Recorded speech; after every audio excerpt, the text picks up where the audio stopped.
Every single book which I've toppers suggested, but nothing worked for me.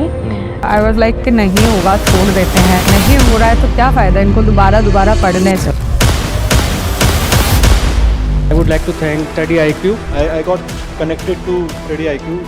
Study IQ ने मेरा mains तक मैंने साथ दिया, उसके बाद भी उन्होंने मेरा साथ नहीं छोड़ा। And I have taken this mock at Study IQ. And I would recommend Study IQ. Yes, I will definitely recommend Study IQ.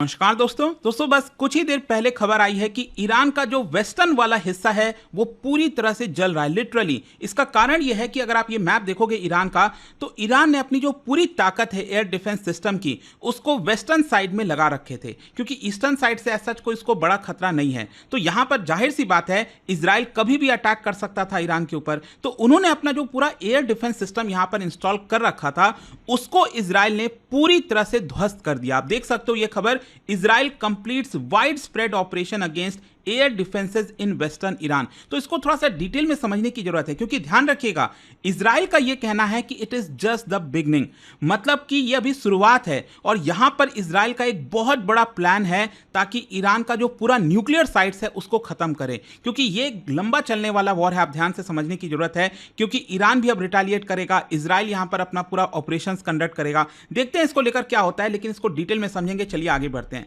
देखिए सबसे पहले यहां पर अगर हम देखें कि एग्जैक्टली हुआ क्या है, वेस्टर्न ईरान की हम बात कर रहे हैं और वेस्टर्न ईरान में अगर आप देखोगे तो इस मैप में अगर आप देखिए तो कई सारे आपको प्रोविंसेस देखने को मिल रहे होंगे, लेकिन स्पेशली ये वाला जो प्रोविंस अगर आप देखिए करमनशाह, इसके जस्ट बगल में यहां पर हमदान आपको देखने को मिल रहा होगा और ये है तेहरान। तो तेहरान का जो वेस्टर्न वाला पार्ट है, ये पूरा का पूरा जो एरिया है वो ईरान ने यहां पर एयर डिफेंस सिस्टम इंस्टॉल किया हुआ था और बताया जा रहा है कि इजराइल ने यहां पर मैसिव कोऑर्डिनेटेड एरियल ऑफेंसेस के तहत जो ऑपरेशन राइजिंग लायन आज सुबह चालू किया गया, उसके तहत पूरा जो ईरान का एयर डिफेंस सिस्टम यहां पर इंस्टॉल था उसको ध्वस्त किया, उसको पूरी तरह से खत्म किया। और ध्यान से समझने की जरूरत है कि जो इजराइल का ऑब्जेक्टिव है वो क्या है, इजराइल का कहना क्या है। इजराइल बेसिकली यहां से क्या करेगा, क्योंकि ये एयर डिफेंस सिस्टम खत्म हो गया है तो अब आसानी से जो इजराइल है वो अपने मिसाइल्स के थ्रू जो अलग अलग न्यूक्लियर साइट्स हैं, चाहे यहां पर हम इफ्सान की बात करें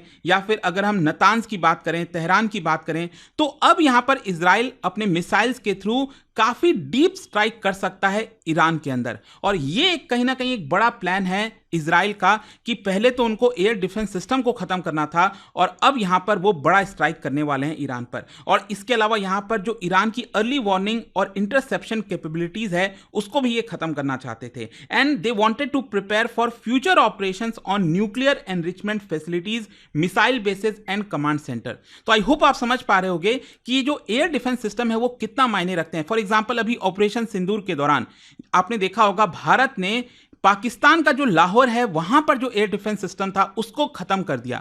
तो वो अपने आप में बड़ी बात होती है, क्योंकि बिना एयर डिफेंस सिस्टम के ना तो आप अच्छे से एयर स्ट्राइक कर पाओगे और ना तो दुश्मन देश से जो एयर स्ट्राइक आ रहा है आपके ऊपर उसको एक प्रकार से रोक पाओगे। तो क्वेश्चन अब यहां पर यह है कि बेसिकली इजराइल ने क्या चीजों को टारगेट किया है। यहां पर अगर आप देखोगे तो बताया जा रहा है कि 2 दर्जन से ज्यादा जो रडार सिस्टम है वेस्टर्न ईरान के अंदर, इसके अलावा जो एयर डिफेंस बैटरीज हैं, फॉर एग्जांपल रशिया ने जो सप्लाई किया था S-300 एयर डिफेंस सिस्टम, इसके अलावा ईरान ने अपना डोमेस्टिकली डेवलप किया है बवार 373 सिस्टम, उन सब के ऊपर बड़ा हिट किया है इजराइल ने। इसके साथ साथ मल्टीपल मिसाइल गाइडेंस जो स्टेशन थे वहां पर वेस्टर्न ईरान में और मिलिट्री एयर बेसेस थे उनको भी डिसेबल कर दिया और डैमेज कर दिया। इसके अलावा यहां पर ईरान की जो कम्युनिकेशन इंफ्रास्ट्रक्चर है जिसके माध्यम से ईरान एयर डिफेंस को इंटीग्रेट कर पाता था, यहां पर मिसाइल्स लॉन्च कर पाता था, उसको भी इजराइल ने जैम करके डिस्ट्रॉय कर दिया।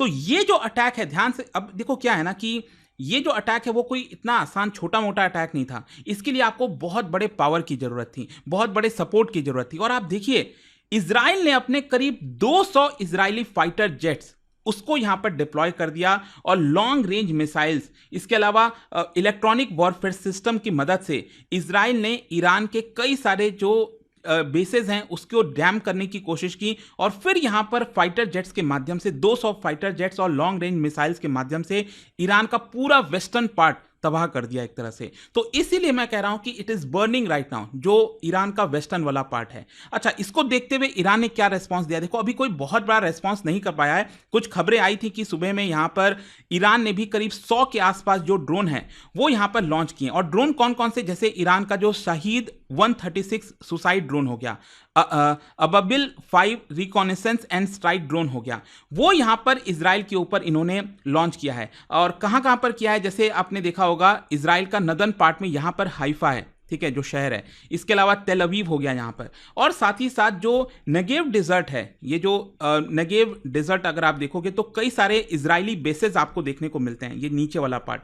तो स्पेशली बताया जा रहा है कि ईरान ने जो ड्रोन्स लॉन्च किए वो सदर्न वाले पार्ट में काफ़ी सारे लॉन्च किए। कोई बहुत बड़ा नुकसान नहीं हुआ इजराइल का, क्योंकि ज़्यादातर को इंटरसेप्ट कर लिया गया है। क्योंकि इसके पीछे जॉर्डन, इराक, यूएस की जो सेंट्रल कमांड है, उन्होंने कई सारे ड्रोन्स को पहले ही इंटरसेप्ट कर लिया। और सीरिया के जब ये ड्रोन सीरिया से गुजर रहे थे तभी वहां पर उनको डिस्ट्रॉय कर दिया था। लेकिन जाहिर सी बात है कई सारे ड्रोन्स इजराइल तक भी पहुंचे थे, जिसकी वजह से थोड़ा बहुत माइनर यहां पर नुकसान हुआ होगा। अच्छा, ऑफिशियल रिएक्शन क्या आया ईरान का? ईरान के जो सुप्रीम लीडर है अयतुल्ला खमैनी, उन्होंने कहा है कि सीवियर पनिशमेंट होगा। मतलब उनका कहना है कि ये बहुत बड़ा एग्रेशन है हमारे ऊपर, और इसकी वजह से हमने अपने जितने भी रेवोल्यूशनरी गार्ड कोर हैं, मिसाइल फोर्सेस हैं, उनको हाई अलर्ट पर कर दिया है। ईरान के जो फॉरेन मिनिस्टर हैं, उन्होंने सभी चाइना, रशिया, यूरोपियन यूनियन के जो एनवॉयज हैं, बेसिकली हाई कमिश्नर्स, उनको बुलाया है और डिप्लोमेटिक बैकिंग मांगी है। कहा है कि देखिए यहाँ पर एग्रेसर इजराइल रहा है, इजराइल ने इन सारी चीज़ों की शुरुआत की है। और देखो इजराइल का क्या कहना है? इजराइल का ये कहना है कि देखिए बहुत जल्द, कुछ ही दिनों के अंदर जो ईरान है वो न्यूक्लियर वेपन बनाने वाला था। मतलब न्यूक्लियर बॉम्ब जो है वो बनाने की फिराक में था। करीब 15 के आसपास न्यूक्लियर वेपन वो तैयार कर लेता। तो हमें इसके बारे में पता चला था इंटेलिजेंस सोर्सेस के माध्यम से, और इसीलिए हम चाहते थे कि यहाँ पर कई सारे जो साइट्स हैं, स्पेशली आप देख सकते हो तेहरान के अंदर मल्टीपल स्ट्राइक किया गया है। इनफैक्ट अगर आप देखोगे तो ईरान के कई बिल्डिंग्स के ऊपर डायरेक्ट, ये आप देख सकते हो, इस तरह का एयर स्ट्राइक किया गया, जिसकी वजह से कई सारे जो इनके साइंटिस्ट हैं, IRGC के जो चीफ हैं, वो यहाँ पर मारे गए हैं। फिर इसके अलावा नतांज हो गया, इस्फहान हो गया, कई ऐसे जगह हैं जहां पर मल्टीपल एयर स्ट्राइक किया गया था ऑपरेशन राइजिंग लायन के तहत। और इसीलिए यहां पर इजराइल का यह कहना है कि हमारा कोशिश यही था कि इजराइल जो भी यहां पर न्यूक्लियर बॉम्ब बनाने की कोशिश कर रहा है, यूरेनियम का एनरिचमेंट कर रहा है, उसको हम यहां पर एक प्रकार से रोक सकें। लेकिन दूसरी तरफ ईरान का कहना है कि देखिए ये सॉवरेनिटी के ऊपर हमला है, ये एक्ट ऑफ वॉर है, और इस मामले को हम यूनाइटेड नेशन सिक्योरिटी काउंसिल के अंदर भी ले जाएंगे। खैर जो भी है, अब क्वेश्चन यह है कि इसका इंपैक्ट क्या हो रहा है। देखो ऑलरेडी बहुत सारे इकोनॉमिक इंपैक्ट तो होंगे ही, लेकिन अब मैं आपको बता दूं, अभी कल आपने देखा होगा एक बहुत दुखद घटना हुई थी भारत में। एयर इंडिया का जो प्लेन है वो क्रैश हुआ था अहमदाबाद में। क्या होता है कि आज सुबह सुबह अचानक से खबर आती है कि एयर इंडिया का एक और प्लेन मुंबई से एक्चुअली लंदन की तरफ जा रहा था, और वो बीच में ही रास्ते में वापस लौट गया। मतलब 2-3 घंटे के बाद, उड़ने के बाद उस प्लेन को वापस लौटना पड़ा। तो अचानक से समझ नहीं आ रहा था कि एग्जैक्टली हुआ क्यों होगा, ऐसा क्यों हो गया। लेकिन फिर पता चलता है कि जो एयर स्पेसेस है वहां पर क्लोज किया गया है, और जिस तरह से मिसाइल्स वगैरह लॉन्च किए गए हैं, इसकी वजह से डेंजर बढ़ गया, और इसी की वजह से जो फ्लाइट है उसको लौटना पड़ा था। लेकिन इसके अलावा भी कई सारे, जैसे कि आप देख सकते हो यहाँ पर एमिरेट्स, लुफ्तांसा, एयर इंडिया, बहुत सारे फ्लाइट्स यहाँ पर कैंसिल हुए हैं। कईयों को तो डाइवर्ट करना पड़ा है, क्योंकि ईरान, इराक और जॉर्डन ने अपना जो एयर स्पेस है उसको क्लोज कर दिया। और यहाँ पर जो फ्लाइट्स हैं जो एशिया से यूरोप की तरफ जा रही हैं, उनको कैकसस जो एरिया है और अरेबियन सी के रूट के थ्रू यहां पर ले जाने की कोशिश की जा रही है। अच्छा देखो, अब लास्ट में क्वेश्चन यह है कि इसका ब्रॉडर इंप्लीकेशन क्या है। सबसे पहला तो यही है कि एक बहुत बड़े वॉर का खतरा है यहां पर, क्योंकि इसकी वजह से जो रीजनल वॉर है यहां पर, ईरान बैक्ड जो प्रॉक्सीज हैं, लेबनान, इराक, सीरिया, यमन, ये सब अब वॉर में कूद सकते हैं। और इसके अलावा मिसाइल स्ट्राइक्स इजराइल के ऊपर हिजबुल्लाह की तरफ से आ सकता है। गल्फ में जो हौतीज हैं वो एंटी शिप अटैक्स कर सकते हैं।